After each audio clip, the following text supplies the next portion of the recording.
ఇందులో ఉన్న నామం కానీ క్రియ కానీ ఇవన్నీ తెలియకుండానే మనం ప్రతిరోజు యూజ్ చేసుకుంటూనే మాట్లాడుకోవాలి.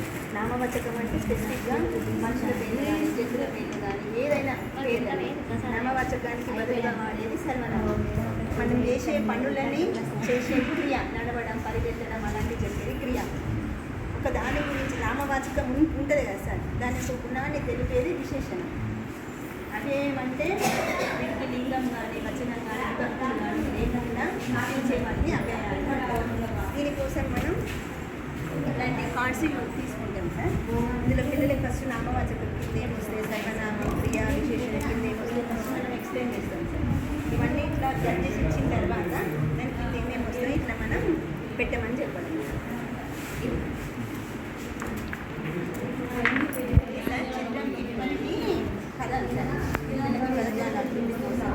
కొన్ని కొత్త పదాలు నేర్చుకోవడానికి ఇట్లాంటి యాక్టివిటీస్ ద్వారా వాళ్ళు ఇంకా నేర్చుకోగలుగుతారు.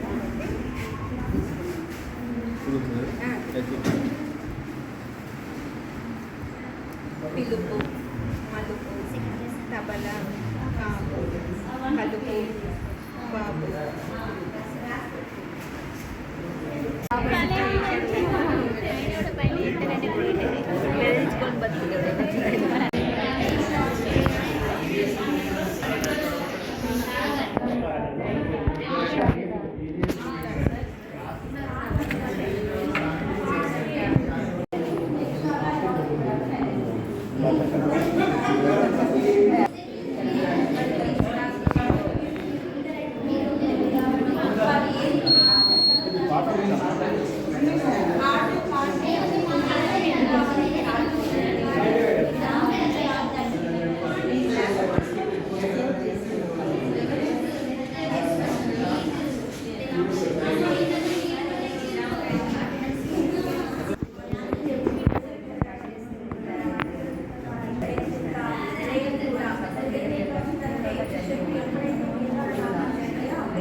సాల్ట్ వేసుకోండి, వండుకోండి, తినండి.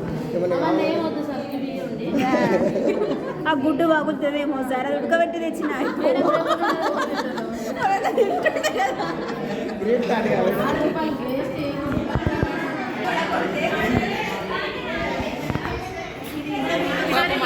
అన్నీ వాడిపోయినాయి.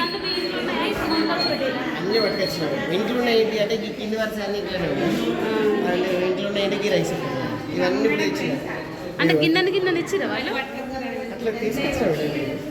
ఆ టాలెంట్ మీకు షాప్ అయినా ఉన్నప్పుడు తీసుకున్నారు కదా సార్, షాప్ అయినా ఉన్నప్పుడు తీసుకున్నారు కదా సార్ కొన్ని కొన్ని. ఇక్కడ ఓనగాయ ఉన్నాయి చూడండి, చింతకాయ. ఓనగాయలు అంటే ఇప్పుడు వస్తున్నాయి సార్, ఊళ్ళల్లో ఉంటాయి. ఈవీఎస్ అంటేనే ఇంత ఈజీ.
అంటే ఇందులో ఉన్న అక్షరాలనే కన్ను తీసి అమలు ఆంధ్ర సరళ పదాలు నేర్చుకుంటాం.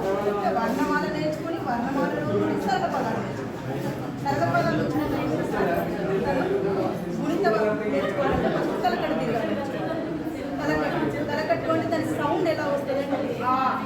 ఇప్పుడు దీర్ఘం ఆ. కుడి కుడి అంటే ఇప్పుడు మనము ఏదన్నా కీ అన్నదంటే ఈ అన్న సౌండ్ వస్తుంది. అని ఈ సౌండ్స్ కోసం కూడా సార్ తలకట్టు తిరగాలి నేర్పే క్రమంలో కూడా ఆ సౌండ్స్ను బట్టి కూడా అది దీర్ఘమా కొమ్ము అన్నది సార్. అట్లా దీన్ని బట్టి నేర్చుకున్నాం. కాడ నుంచి రైతు వరకు కూడా కూడా నేర్చుకుంటాం. ఇది నేర్చుకున్న తర్వాత ఇవి కూడా నేర్చుకుంటాం. మీరు ఇంత అక్షరాలు అంటే చేస్తారు సార్. పదాలు